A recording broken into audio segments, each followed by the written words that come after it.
My friends laughed because I didn't order food. Until the bill came and they demanded that I split it. My name is Emma, I'm 24 years old, and I work as an administrative assistant at a digital marketing company. I live alone in a small apartment, and to be honest, my budget is always tight. But I had a group of friends from work, Sarah, Jessica, and Amanda, who always included me in their outings, and I really valued that friendship. The problem is they had a very specific habit that bothered me deeply, but I never had the courage to confront. Whenever we went out together, the three of them would order the most expensive drinks at the bar, the most elaborate appetizers, the most sophisticated dishes. And then, when it came time to pay, there was always that story of, let's split everything equally among us. For months, I swallowed hard and paid.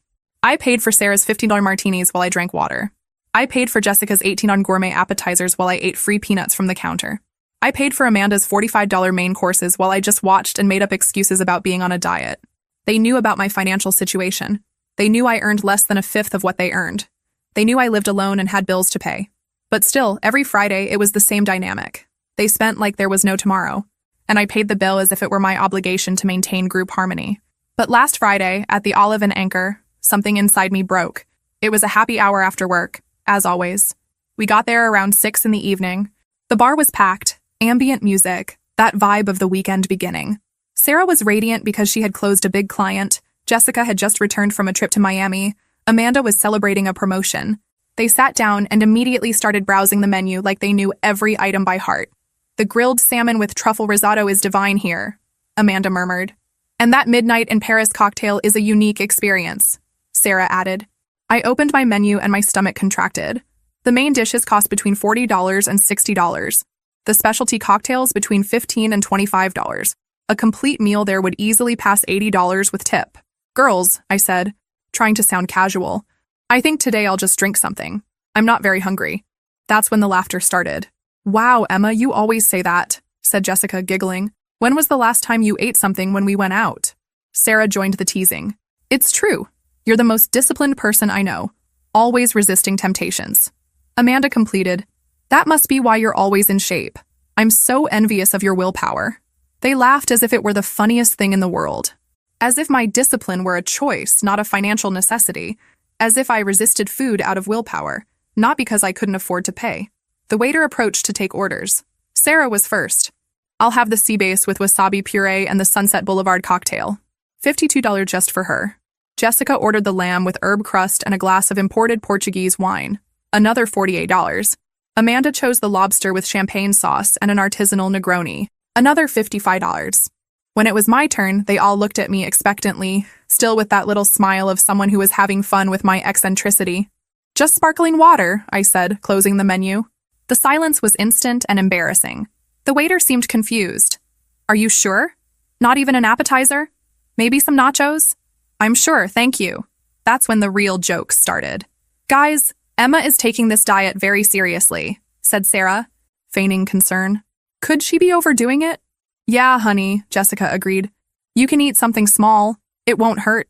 Amanda was more direct. Or could it be a money issue? Because if it is, we can… No, I interrupted too quickly, feeling my cheeks burn. It's not that. I'm just not hungry. They exchanged looks that I couldn't interpret at the time. Now I know they were looks from people who were planning something. Throughout the entire meal, they made sure to highlight how delicious the food was. Emma, are you sure you don't want to try? This sea bass is divine. Wow, this lamb is perfectly cooked. You're missing out. This champagne sauce is a unique experience. Each comment was a disguised jab. Each compliment about the food was a way to remind me of what I was missing by my own choice. They were having fun with my situation, and I was finally starting to realize it. When they finished eating, Sarah ordered dessert. The Belgian chocolate cake with vanilla ice cream is unmissable, she said, already waving to the waiter. Jessica and Amanda immediately agreed. Another $15 each. I drank my sparkling water and forced smiles while they savored their expensive desserts. I calculated mentally. Each of them had already spent more than $70. I had spent $3. That's when the bill arrived. Sarah grabbed the check, looked quickly, and announced naturally, $218. Should we split it 4 ways? That's $54.50 each. My heart stopped. $54.50 for my $3 sparkling water. Wait, I said, my voice coming out louder than intended. I only had water. It doesn't make sense for me to pay $54.50. The mood at the table changed instantly. The giggles stopped. The smiles disappeared. Jessica was the first to speak. Emma, we always split the bill equally. It's easier that way. But I didn't eat anything, I protested. You knew I was only going to drink water. Sarah sighed, as if I was being difficult. It's a matter of practicality. And besides, you were here with us. Enjoyed the atmosphere, the company. Enjoyed the atmosphere? I repeated incredulously. You want me to pay $54.50 for enjoying the atmosphere? Amanda tried to be diplomatic. Look, Emma, we understand your situation, but when you go out in a group, it's normal to split the costs. It's a matter of social etiquette. Social etiquette. As if I were rude for not wanting to pay for food I didn't eat. Girls, I said, trying to stay calm, I can pay my fair share. $3 for the water plus proportional tip. That's about $4. The silence that followed was loaded with tension. Other people at nearby tables started looking in our direction. Sarah put her card back in her purse, visibly irritated. You know what, Emma? This is very embarrassing. We've always split everything, and it was never a problem. It was never a problem because I always paid quietly, I replied, feeling a courage I didn't know I had. But this time I'm not paying for your dishes. Jessica shook her head disapprovingly. What an unpleasant situation. Now we'll have to explain to the waiter. Split the bill. It was incredible. They were making me feel guilty for not wanting to pay $50 for $3 water. I was the villain for establishing a basic boundary. You can explain to the waiter, I said, getting up and grabbing my purse. I'm not paying for your food. Never again. I left $4 on the table, more than enough to cover my water with a generous tip, and left the restaurant with trembling legs, but my head held high. Behind me, I heard Sarah calling the waiter. Sorry, but we're going to need to split the bill. I got home and collapsed on the couch, still processing what had happened. For months, I had been the idiot who paid for others without questioning. For months, they laughed at my discipline, knowing exactly why I didn't eat. They knew I didn't have money and found it funny. They knew I struggled to pay their share and didn't care. Worse, they had fun with it. But as painful as it was to admit, I had allowed it. I had accepted this dynamic for months because I didn't want to lose my friends, because I thought it was better to be exploited than to be alone. That night, lying in bed, I made a decision. Never again. Never again would I pay for others out of fear of confrontation. Never again would I accept being treated like a doormat because of money. I had no idea that this decision would change everything, and that things were just beginning. The confrontation begins. On Monday, I arrived at the office prepared for some kind of tension.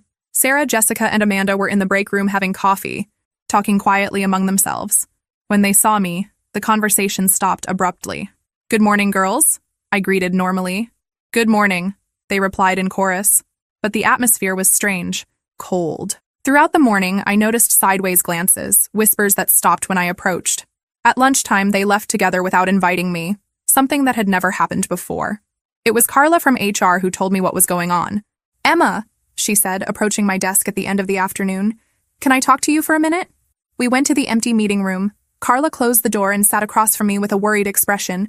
Look, I don't know if I should tell you this, but the girls are spreading that you caused a scene at the restaurant on Friday, that you refused to pay your share of the bill and left them in an embarrassing situation. My blood boiled. They said that? Sarah was in the kitchen telling a bunch of people that you all went to dinner together, and when it came time to split the bill, you made a drama because you didn't want to pay. According to her, you always accept invitations but then make trouble when it's time to pay. I was shaking with rage.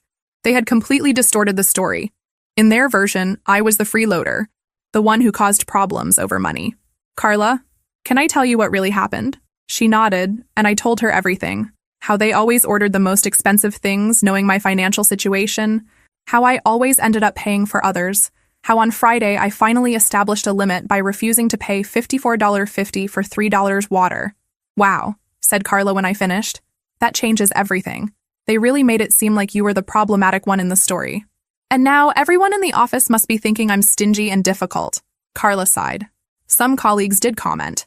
But now that I know your version, I can talk to some people, clarify things discreetly. I thanked Carla, but I knew the damage was already done. Their narrative had spread first, and it was always harder to correct a distorted story than to tell the truth from the beginning. During the rest of the week, I felt the environment changing around me. Some people treated me with subtle coldness. Others avoided talking about money or plans to go out when I was around. Sarah, Jessica, and Amanda acted as if nothing had happened, but no longer included me in conversations about outings or events. That's when I received an unexpected invitation. On Thursday, my phone buzzed with a message from a number I took a while to recognize. It was from Brenda, a colleague from finance who I rarely talk to beyond basic greetings. Hi, Emma. A group of us is going to have a happy hour on Friday at Rusty Anchor.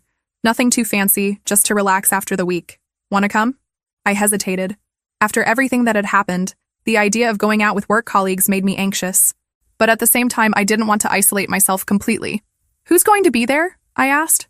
Me, Marcus from IT, Anna from accounting, John from marketing, and 2 or 3 other people, chill people.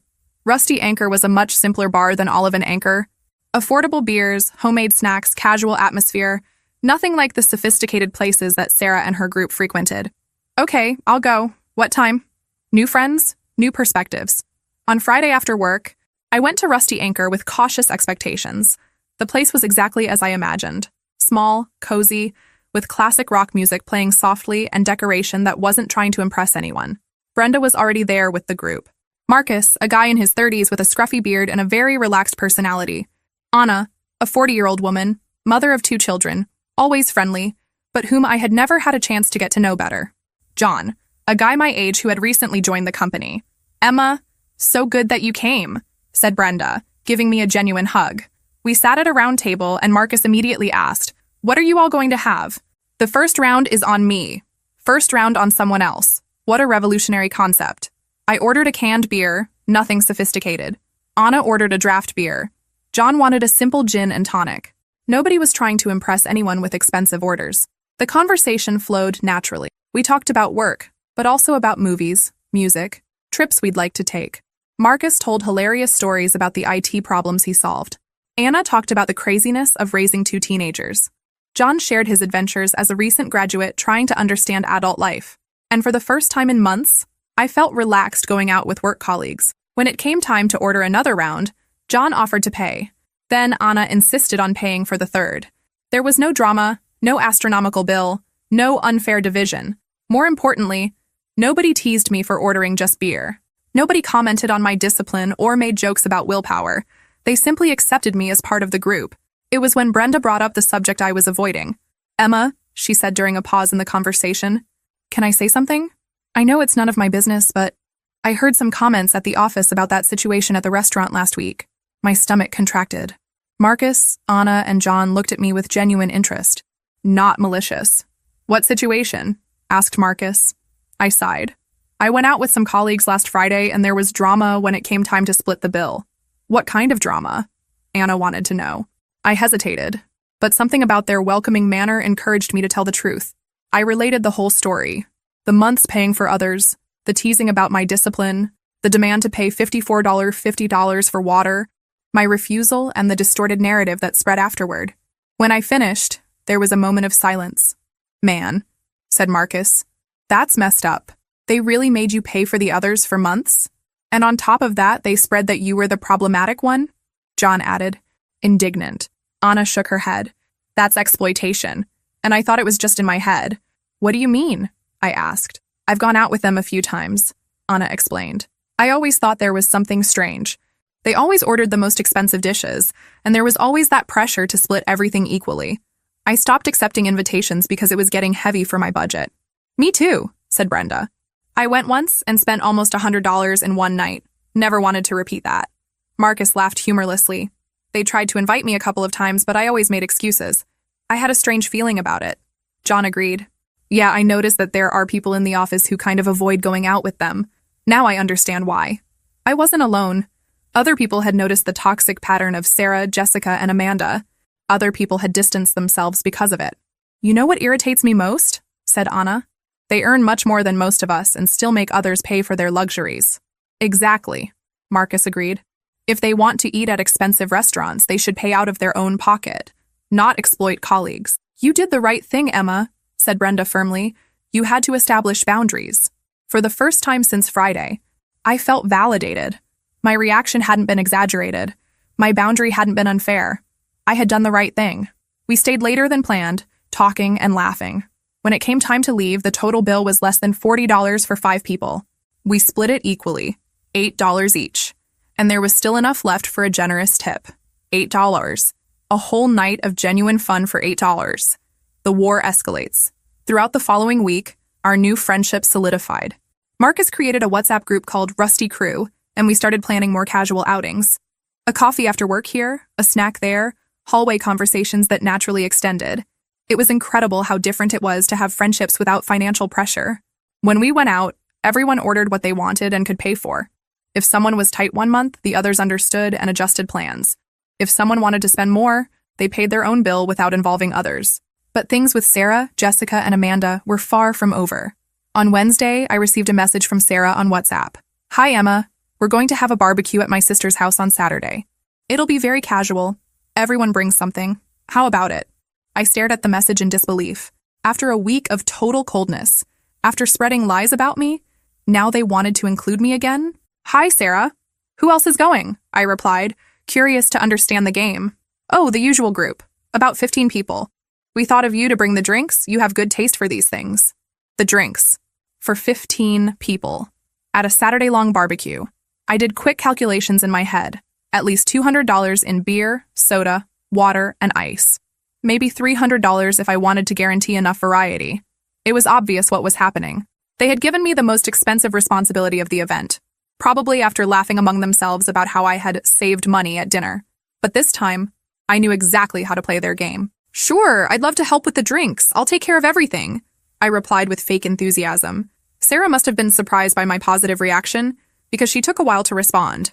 "That's great. The party is at 2 in the afternoon. I'll send you the address." I spent the rest of the week planning. I researched promotions at 3 different markets. I found a clearance on sodas close to expiration, still good for consumption, but with 70% discount. I got beer on sale in an end-of-lot promotion. I bought water in 5-liter jugs, much cheaper than individual bottles. In total, I spent $52, much less than they expected, and all known brands. Nothing that could be criticized. Saturday arrived, and I loaded my car with enough drinks for a small army. My sister's house was beautiful, a modern-style construction with a large backyard, pool, and complete gourmet area. "Wow, Emma, you really went all out," said Amanda when she saw me unloading the drinks. There was something in her tone that I couldn't identify. Sarah appeared wearing a summer dress that cost more than my weekly income. "Such efficiency. Look at the variety you brought." Jessica approached to help organize everything on a side table. Very well thought out, separating by type. It looks super organized. The barbecue was really good. People brought elaborate salads, gourmet sides, artisanal desserts. My contribution of drinks seemed almost basic next to so much sophistication, but it was fulfilling its role. Everyone was drinking, laughing, enjoying the sun. I talked to some people I didn't know, took photos, participated in activities. On the outside, everything seemed normal, but around 4 in the afternoon, I went to get my purse that I had forgotten in the car, and when I came back through the kitchen, I heard voices coming from the laundry room. It was Sarah talking quietly with 2 other people. She really showed up after all that scene at the restaurant, and she still brought the cheapest drinks she could find. My blood froze. I stopped behind the door, heart racing. A female voice I recognized as Sarah's cousin responded, "Don't you think you're being a little hard on her?" Jessica joined the conversation. "Hard? She caused the biggest fuss last Friday, left us in a super embarrassing situation. And today just proves that she can't keep up with our level," continued Sarah. "Look at the brands she brought. Everything as cheap as possible." Amanda entered the conversation. "It's not our fault if she can't afford it. But if she accepts to participate, she has to take on the responsibilities." Sarah's cousin seemed uncomfortable. "But you know she earns much less." "So what?" Jessica cut in. "Everyone has their priorities. If she prioritized participating in events instead of I don't know what, she could manage." "Exactly," agreed Sarah. "It's a matter of choice. We choose to invest in our social life. She chooses to make drama. Choice. As if I chose to earn less. As if I chose to struggle. The funny thing is that she still came after all the scandals she made," continued Amanda. "Some people really have no sense." I went back to the backyard with my mind boiling. They were all there, laughing, drinking my drinks, pretending normalcy. Sarah waved when she saw me. "Hey, Emma, I was missing you. Come here, we were talking about next week's projects." I forced a smile and joined the group. Throughout the afternoon, I observed every interaction with new eyes.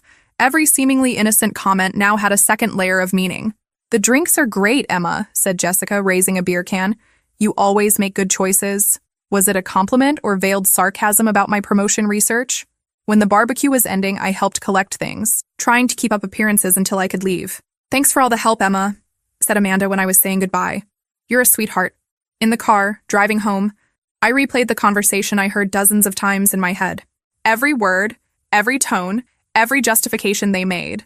They genuinely believed they were right, that I was the problem, that I made bad choices and then created drama. To them, I was the clueless person who didn't know my place. The perfect opportunity Monday arrived, and I went to work with completely different energy. No longer the anxiety of wanting to please or the insecurity of being judged. I knew exactly where I stood now. During breakfast, Jessica approached my desk with that fake smile I now recognized perfectly. "Hey, Emma, the barbecue on Saturday was really nice, right?" Amanda was commenting on how helpful you were with everything. "It was great." "Jess, thanks for including me," I replied naturally.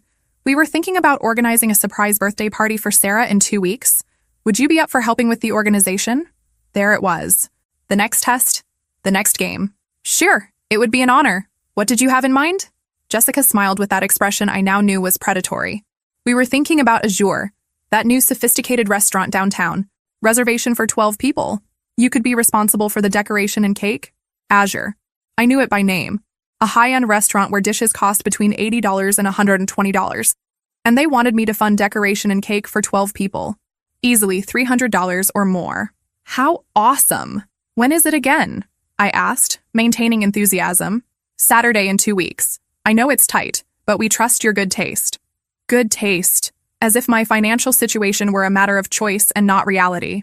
"Let me organize my schedule and confirm with you today, okay?" As soon as Jessica walked away, I started planning. Not what they expected, me spending money I didn't have to impress them, but my own strategy. Actually, I had been organizing small events as a hobby for some years.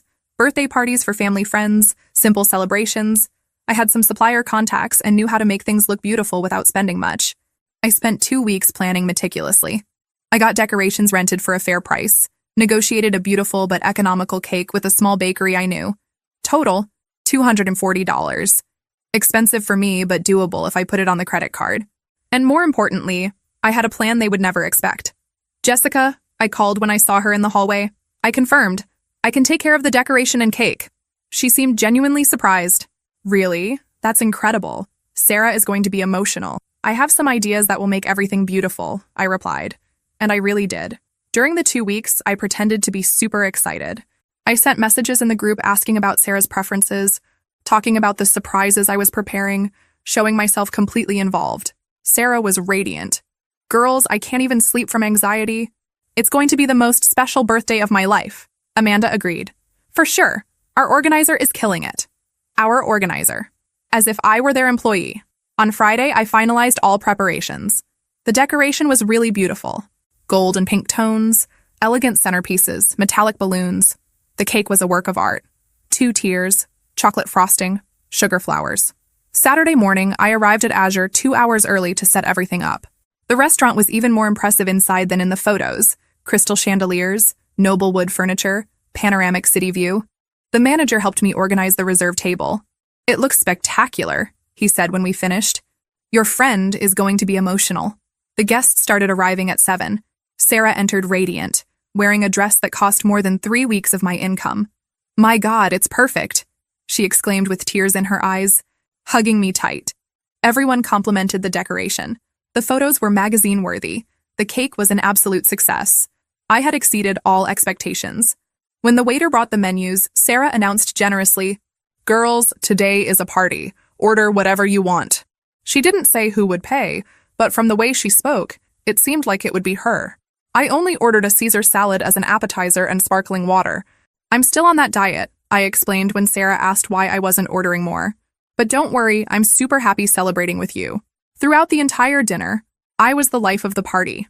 I made emotional toasts, started animated conversations, took hundreds of photos of the birthday girl. I was radiant, participative, being the best friend they could want.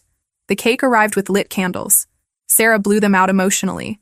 Everyone sang happy birthday and applauded. It was a perfect moment, exactly as she had dreamed. Then the bill came. $1,500 for 12 people.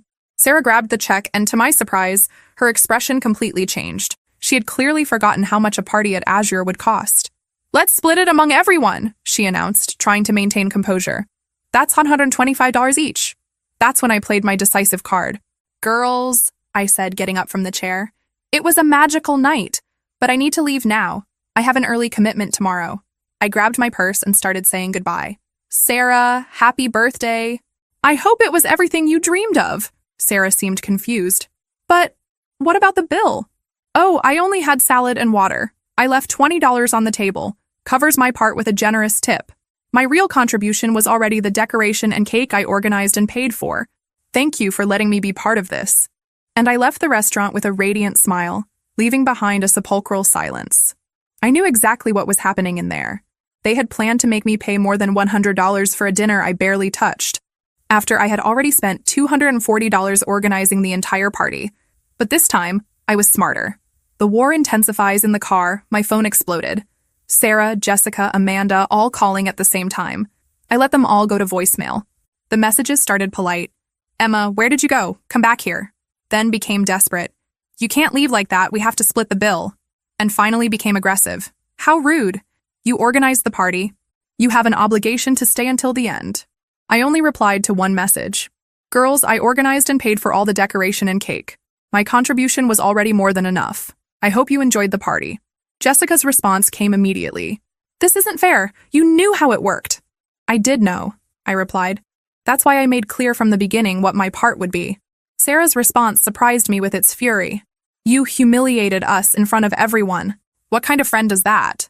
The kind who doesn't accept being exploited anymore, I replied. Amanda tried a more conciliatory tone. Emma, we always split everything. That's how it works among friends. No, I replied. That's how you exploited those who earn less. Now it's over. The messages stopped for a few hours. Then Sarah sent one last one. You're going to regret this. Monday at the office was a declaration of war. They arrived visibly furious. During coffee, I heard Jessica telling other colleagues. It was a public humiliation on Saturday. We organized a birthday party, and when it came time to pay, one person simply abandoned the group and left everyone paying for her. This time, they didn't just distort the story, they completely inverted it. Wow, how horrible, said Marina. What kind of person does that? Exactly, agreed Jessica. We trusted her to organize, she agreed to participate, and at the H hour simply fled from responsibility. I was passing with my coffee when I heard this.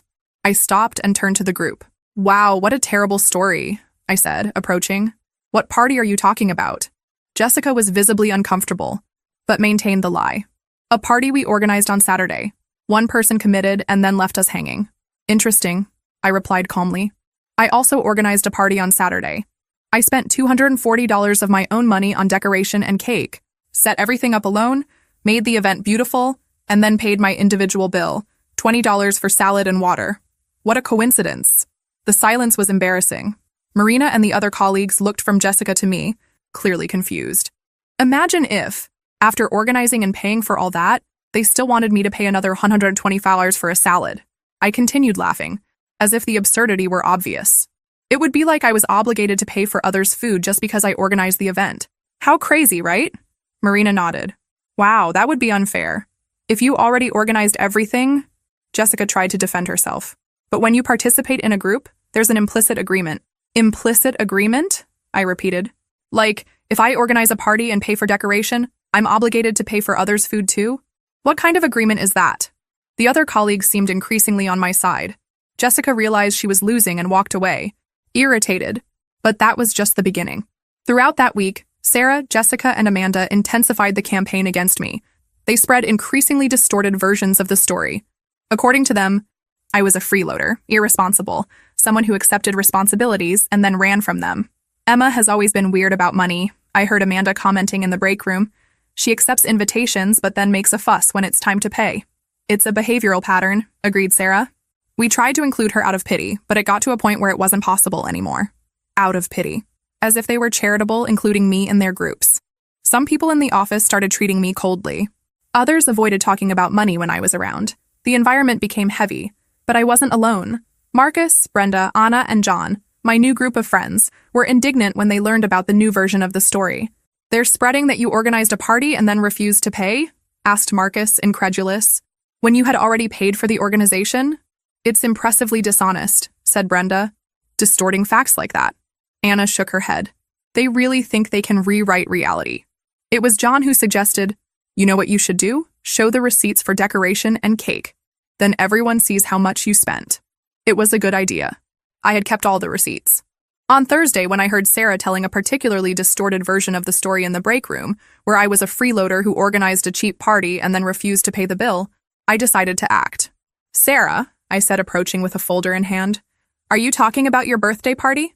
She tensed. I was explaining to Carla how some people have no responsibility. "Good thing you brought that up," I said, opening the folder. I brought the receipts to show everyone how much it cost to organize. I spread the receipts on the break room table. Rented decoration, $85. Personalized cake, $120. Flowers and candles, $35. Total, $240. "Wow," said Carla, looking at the receipts. "You spent all that?" "Of course," I replied. It was Sarah's birthday. I wanted it to be special. Sarah was visibly uncomfortable. "Emma, that's not the point." "How is it not?" I asked innocently. "You were explaining about responsibility. I thought it was important to show that I took my responsibility, organized and paid for all this. And then I still paid my own bill at the restaurant." Carla calculated quickly.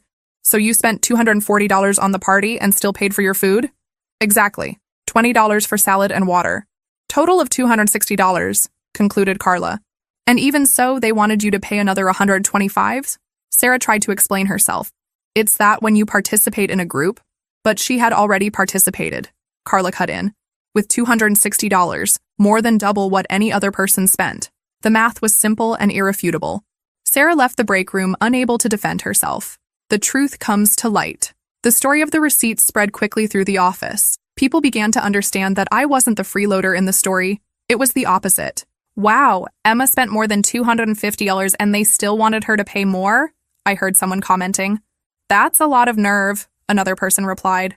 Their narrative began to crumble, but they didn't give up. On Friday, Jessica tried a different approach. She came to talk to me at the end of work. "Emma, I think there was a misunderstanding about this whole situation." "What misunderstanding?" I asked. "The issue isn't money," she said. "It's about loyalty to the group, about not abandoning friends in a difficult situation." "Difficult situation?" "When you left the restaurant, we were left in an embarrassing situation. We had to explain to the waiter, reorganize the bill." "Jessica," I said calmly, "I organized the entire party, spent $240 out of my pocket, and still paid my own bill. How is that abandonment?" "But you left before the end," she insisted. "That's not done." It was incredible. She genuinely believed I had an obligation to stay and pay for others' food. "What if I had stayed and refused to pay the $125s?" I asked. "That would be different. At least you would have stayed to talk. To have you pressure me until I gave in?" Jessica hesitated. "To resolve things civilly." "Civilly? Like you're doing now, spreading lies about me." "They're not lies," she defended herself. "It's our perspective of the facts." Perspective. That's how they justified the distortions. "Jessica, can I ask you something? Do you really think it was fair for me to pay $125 after already spending $240? She thought for a moment. "When you accept to participate in an event, you accept the responsibilities that come with it. Even spending more than any other person? It's a matter of principle," she said, as if that explained everything. Principle. For them, the principle was that I should pay for others, regardless of how much I had already contributed. "I understand," I said. "Thank you for clarifying." Jessica seemed hopeful. "So can we resolve this?" "Resolve what?" "Go back to being friends. Forget all this confusion." "There's nothing to resolve, Jessica. You made clear you think it's normal to exploit me financially. I made clear I don't accept that anymore." "It's not exploitation," she protested. "It's how groups of friends work." "No," I replied. "It's how you think they should work." She sighed, frustrated. "You're being very difficult." "I'm being fair to myself." Jessica walked away, clearly irritated. Later, I heard her commenting to Amanda, "Emma is impossible. She doesn't even want to talk about resolving things." For them, resolving meant me going back to accepting being exploited. The unexpected success. But while they continued trying to bring me down, something interesting was happening. Several people in the office had seen the photos of Sarah's birthday party on Instagram. The decoration had really been impressive. "Emma," said Marina, approaching me on Monday, "I saw the photos of the party you organized. It was beautiful." "Thank you. Do you do this professionally?" "No. It was just a favor for a colleague. Because I was looking for someone to organize my sister's wedding. Would you be interested?" My heart raced. A wedding. That would be a real opportunity. "Sure, I'd love to talk about it." Marina gave me her sister's contact and we scheduled a meeting for the end of the week. During the week, 2 more people approached me. The director's secretary wanted someone to organize a corporate party. A colleague from finance was planning a quinceañera for her daughter. I was discovering I had real talent for this, and more importantly, I was discovering a way to earn extra money doing something I enjoyed. On Thursday, Carla from HR called me for a conversation. Emma, we're organizing the company's year-end party. Would you help us? It would be official freelance work, of course paid. My heart raced even more. An official opportunity, recognizing my talent. Sure, I'd love to. Everyone was impressed with that birthday party. Even Sarah herself couldn't stop praising your work to management. Interesting. The Sarah who was furious with me was praising my work to the company. It's for 200 people, so it's a big project. We'll schedule a meeting to discuss details. 200 people.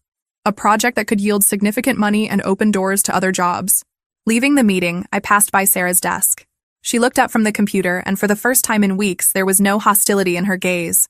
There was something I couldn't identify. Hi, she said quietly. I heard you're going to organize the company party. Yeah, looks like it. It's quite an opportunity, she said, and there was a note of respect in her voice. I'm excited, I replied.